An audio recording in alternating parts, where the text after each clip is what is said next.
If you're looking to become a home-based trader, then it's likely you will use charts like these. And if you're like most traders, you find it frustrating and overcomplicated, which is not surprising because all these lines and indicators can be confusing. For instance, take a look at my screen now. That's enough to give you a headache right there. As you can see, there are a ton of charts to look at, and you end up with sore eyes staring at numbers and lines trying to analyse your next trading decision. You may even have taken a course or two, but still don't understand these complicated charts. But what if I told you that none of this was necessary? Sounds weird, I know.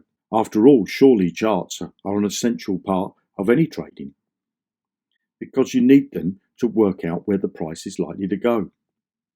Well, no. I make successful trading decisions every day. And I don't use any of these charts that most home traders look at.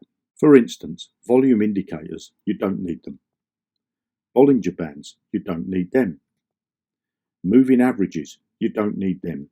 MACD, you don't need it. Mass index, you don't need it. In fact, you only need one tool in order to make your trading decisions. To find out what that one tool is, click below now for more information.